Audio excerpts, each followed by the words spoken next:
नमस्ते दोस्तों, मैं आपका दोस्त अमित। आप सबका मेरे YouTube channel things by Amit में बहुत बहुत स्वागत है। तो जो दोस्त हमारे third party manufacturing pharmaceutical industry में स्टार्ट करना चाहते हैं, इनके लिए ये वीडियो बहुत ही हेल्पफुल रहेगा। क्योंकि थर्ड पार्टी मैन्युफैक्चरिंग में अगर आप सक्सेस पाना चाहते हैं ना, तब सबसे अहम बात कौन सी है, तो वो है सिलेक्शन ऑफ मोलिक्यूल, आपका प्रोडक्ट।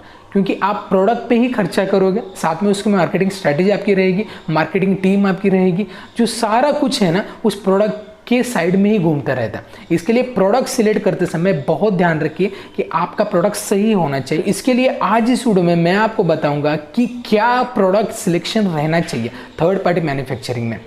तो इस वीडियो को पूरा देखिए, यहाँ पे मैं आपको पूरी गाइडेंस बताऊंगा कि थर्ड पार्टी मैन्युफैक्चरिंग में प्रोडक्ट सिलेक्शन कुल मिला के 4 कैटेगरीज में यहाँ पे कवर करने जा रहा हूँ। तो उस 4 कैटेगरीज के लिए अगर आप फोकस कर रहे हैं तो उसमें कौन कौन से प्रोडक्ट होने चाहिए। तो चलिए दोस्तों, इस वीडियो को स्टार्ट करते हैं। तो देखिए, जब आप थर्ड पार्टी मैन्युफैक्चरिंग स्टार्ट करते हैं तो पहले तो आपको डॉक्यूमेंटेशन बनानी पड़ेगी। डॉक्यूमेंटेशन के लिए आपको लगेगा कि आपकी एक फर्म रजिस्टर होनी चाहिए। अगर आप प्राइवेट लिमिटेड है, एलएलपी फर्म है तो, या फिर प्रोप्राइटरशिप फर्म है, तो ये फर्म में आपको क्या करना पड़ेगा, ये ड्रग लाइसेंस निकालना पड़ेगा, फर्म रजिस्टर होनी चाहिए। उसके बाद आपके प्रोडक्ट सिलेक्शन के बाद उसकी फिर ऑर्डर आप मंगाएंगे मैन्युफैक्चरर से। तो मैन्युफैक्चरिंग में जितनी क्वांटिटीज मैन्युफैक्चरर बताएगा आपको कि कुल मिला के 2000 बॉटल या 5000 स्ट्रिप आपको लगेंगे, आप ऑर्डर कर सकते हैं मिनिमम। तो वो ऑर्डर आपको करना है, उसका पैकेजिंग आपको डिसाइड करना है, फिर उसका प्रमोशनल मटेरियल आपको डिसाइड करना है। ये सारी चीज़ें होती है जनरली। फिर आपको मार्केटिंग टीम डेवलप करने के बाद आप मार्केटिंग स्टार्ट करोगे उसकी ग्राउंड लेवल पर। तो उसमें सारे प्रोसीजर में डॉक्यूमेंटेशन के बाद जब आप प्रोडक्ट सिलेक्शन में जाते हो, तब आपको ढेर सारे प्रोडक्ट मिलेंगे मार्केट में, ढेर सारे प्रोडक्ट। तो उसमें से कौन सा प्रोडक्ट सिलेक्ट करेंगे। तो प्रोडक्ट सिलेक्शन करने से पहले मैं आपको एक टिप बता देता हूं कि अगर आप, बहुत सारे लोग ये गलती करते हैं कि सारे सेगमेंट के साथ जाते हैं। एक उनके पास जीपी के भी प्रोडक्ट होते हैं, डर्मेटोलॉजिस्ट के भी प्रोडक्ट होते हैं, फिजिशियन के भी प्रोडक्ट होते हैं, गायनेक के भी प्रोडक्ट होते हैं।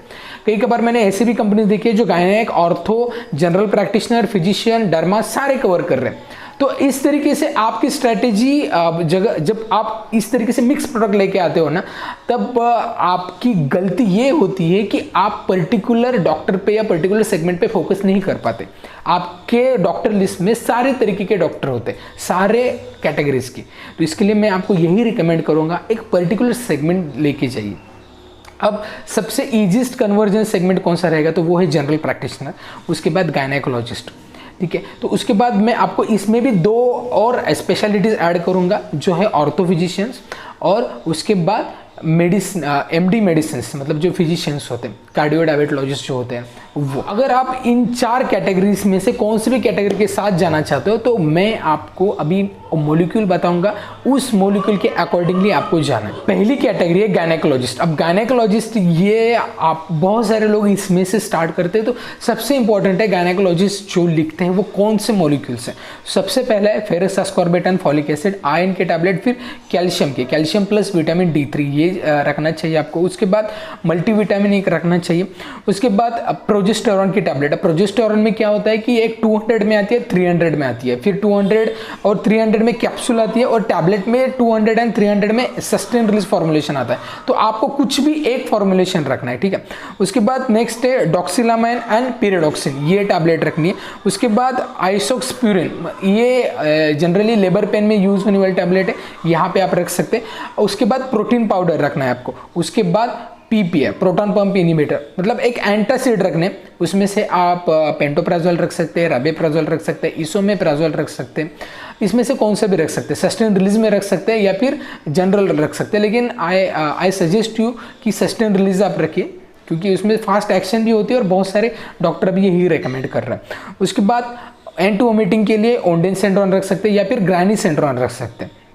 ओंडेनसेंट्रॉन ठीक है, बहुत सारे लोग यही यूज कर रहे हैं। उसमें से भी माउथ डिजोल्विंग ये टैबलेट है, और प्लेन टैबलेट है, उसमें से 4 mg एंड 8 mg ये टैबलेट है। तो कैबरगोलिन ये टैबलेट रखनी है।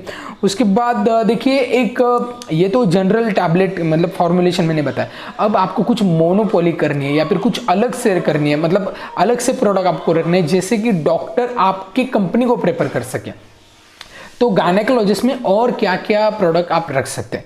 पहले तो आप मेंस्ट्रुअल जो इश्यूज होते हैं तो उसके लिए कुछ टैबलेट्स आयुर्वेदिक हो तो सिरप्स रख सकते हैं, जैसे कि मेरिटोन नाम का सिरप है, ये आयुर्वेदिक में अच्छा जाता है, तो उस तरीके से, या फिर होम्योपैथिक में मेंसोएड है, ये मतलब ब्रांडेड बता रहा हूँ आपको। इस तरीके से आप कुछ मेंस्ट्रुअल इश्यूज के लिए सिरप रख सकते हैं या फिर टैबलेट रख सकते हैं। उसके बाद एंटी ओबिसिटी के भी टैबलेट रख सकते हैं आप, ये भी इश्यूज बहुत सारे बार आते हैं। और सबसे इंपॉर्टेंट एंटी फर्टिलिटी के टैबलेट्स, तो ये आपकी मोनोपोली क्रिएट करेगी। आपके पास सारी कैटेगरीज अवेलेबल है as per the doctor demand. इसके लिए डॉक्टर आपको अप्रोच करेंगे, आपकी कंपनी को अप्रोच करेंगे, क्योंकि अगर एक डॉक्टर को सारी ब्रांड मिल जाती है तो जरूरत नहीं रहती दूसरे कंपनीज में शिफ्ट होने के लिए। अब नेक्स्ट कैटेगरी में आपको फोकस करूंगा ऑर्थो, जो हड्डी के डॉक्टर होते हैं वो क्या मॉलिक्यूल लिख सकते हैं। अब देखिए, पहला तो कैल्शियम, ये तो जेन्युइन है, यहाँ पे आप टैबलेट या सॉफ्ट जेलेटिन कैप्सूल दोनों में से एक फॉर्मुलेशन रख सकते हैं।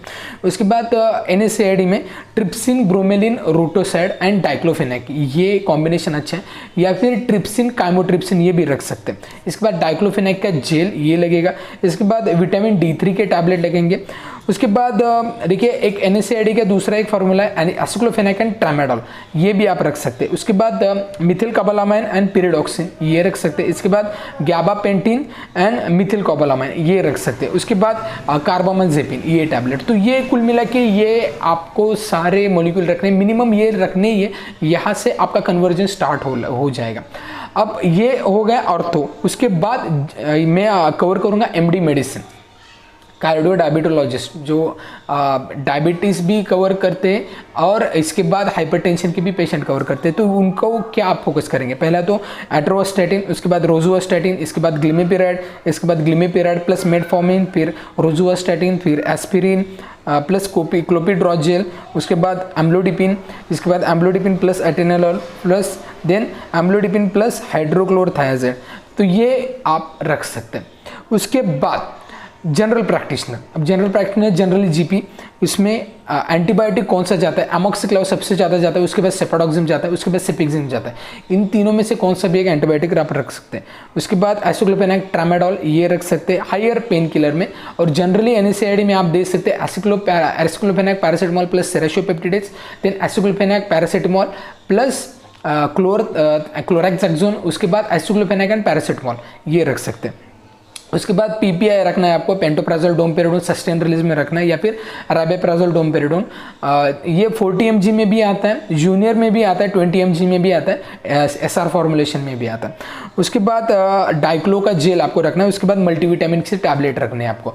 तो ये कुल मिला के कुछ मॉलिक्यूल्स मैंने बताए 4 कैटेगरीज के लिए, उसमें से कौन से भी आप कैटेगरी के साथ जाना चाहते हो तो मैंने जो मॉलिक्यूल बताया उसके अकॉर्डिंगली आप जाइए।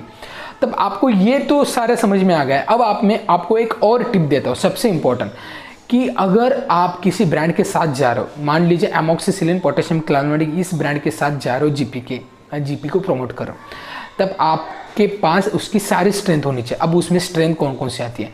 228.5, 375, 625, ये सारी स्ट्रेंथ आपके पास होनी चाहिए। क्योंकि जब कोई डॉक्टर मान लीजिए एक जो स्टैंडर्ड ब्रांड है वो कौन सा है? क्लैवम, अगर क्लैवम रखता है ना तो क्लैवम की सारी रेंज है तभी वो लिखेगा। मतलब इसमें 228.5 ही आपके पास है, 375 नहीं है, तो उसके लिए अलग कंपनी प्रेफर करेगा। ऐसा बिल्कुल डॉक्टर मतलब ये अच्छा नहीं लगता उनको भी, कि एक कंपनी के सारे रेंज है, उस आपके बकेट में पूरी स्ट्रेंथ होनी चाहिए। ठीक है, तो यही है कि जो भी आप मॉलिक्यूल सिलेक्ट कर रहे हैं उसकी जो स्ट्रेंथ अवेलेबल है सारी स्ट्रेंथ आपके पास होनी चाहिए, तभी आप सक्सेसफुल किसी भी डॉक्टर के पास अच्छी तरीके से अप्रोच कर सकते हो और कन्वर्जन फास्ट आ जाएगा। ये सारी चीज़ें एक वर्कशॉप में भी कवर करता हूं मैं। जब अगर आपको ना थर्ड पार्टी मैन्युफैक्चरिंग स्टार्ट कर रहे हो या फिर कर चुके हो लेकिन ग्रोथ नहीं मिल रही, तो आप हमारा वर्कशॉप 3 डेज का वर्कशॉप है, ये सिर्फ ओनर्स के लिए रहता है जो स्टार्ट कर रहे हैं। वो वहाँ पे ग्रोथ स्ट्रैटेजी में बताऊंगा। मॉलिक्यूल कौन से ये तो मैं बता ही दूंगा, लेकिन किस तरीके से आपको टीम को डेवलप करना है, कितना मार्जिन रखना चाहिए, कौन से मैन्युफैक्चरर से लेना चाहिए, उसके साथ डिस्ट्रीब्यूटर को कितना मार्जिन देना चाहिए, स्कीम किस तरीके से रहेगी आपकी, और ओवरऑल आपका प्लानिंग क्या होना चाहिए, कौन से एरिया में कितनी टीम रखनी चाहिए, ये सारी चीज़ें मैं कवर करता हूँ वर्कशॉप में। अगर आपको वर्कशॉप की डिमांड है ना तो इस नंबर पे आप कॉल कर सकते हैं, या फिर डिस्क्रिप्शन में भी इसकी मैं पूरी डिटेल्स दे दूंगा। इसकी फीस वगैरह स्ट्रक्चर आप पूछ सकते हैं, वहाँ पे कॉल करके या ईमेल भी पूछ सकते हैं। सो ये वीडियो कैसा लगा ये मुझे बताइए। वीडियो अच्छा लगता है तो, वीडियो का कंटेंट अच्छा लगता है ना, तो वीडियो को लाइक कीजिए, चैनल को सब्सक्राइब करना बिल्कुल मत भूलिए और ढेर सारे लोगों तक ये वीडियो शेयर कीजिए। तो इस वीडियो में इतना ही, मिलते हैं नेक्स्ट वीडियो में, तब तक बी हेल्दी बी हैप्पी।